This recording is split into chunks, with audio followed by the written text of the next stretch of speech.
چلیے بڑھتا آگے کچھ اور خبروں کی جانب رخ کر لیتے ہیں۔ ہندوستان اور کویت نے ایک MOU پر دستخط کیے ہیں جس کے تحت ہندوستانی ڈومیسٹک ورکرز کو ایک لیگل فریم ورک کے دائرے میں لا کر ان کے داخلے کو آرگنائز طریقے سے قانونی پروٹیکشن دی جائے گی۔ رپورٹ دیکھیے۔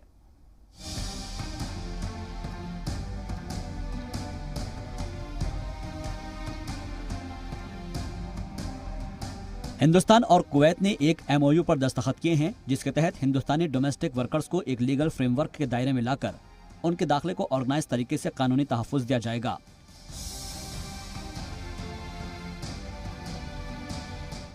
وزیر خارجہ ایس جے شنکر اور کویت کے کاؤنٹر پارٹ شیخ احمد ناصر ال محمد الصباح کی موجودگی میں انڈین ایمبیسڈر CB جارج اور کویت کے نائب وزیر خارجہ نے اس MOU پر دستخط کیے۔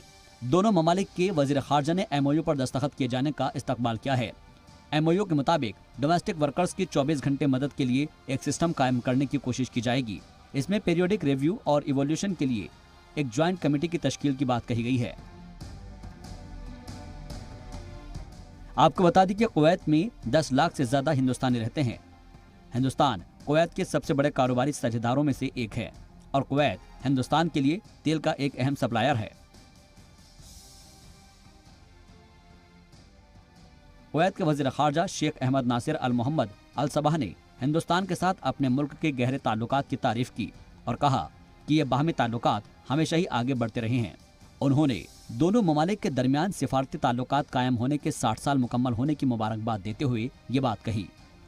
وزیر خارجہ ایس جے شنکر نے کھاڑی ممالک میں ہندوستان کے سفیروں کے ساتھ میٹنگ کی اور ہوائی خدمات جلد از جلد بحال کرنے اور کووڈ-19 کے سبب الگ ہوئے کنبوں کو پھر سے ملانے کا انتظام کرنے سمیت کئی اہم مدوں پر تبادلہ خیال کیا۔ جے شنکر نے کویت میں ہندوستانی سفارت خانے میں دیگر سفیروں کی موجودگی میں مہاتما گاندھی کی مورتی کی نقاب کشائی کی۔ وزیر خارجہ نے ٹویٹ کیا، سعودی عرب، متحدہ عرب امارات، ایران، کویت، عمان، قطر اور بحرین میں ہندوستانی سفارتکاروں کے ساتھ میٹنگ کی۔ بیورو رپورٹ، زی میڈیا۔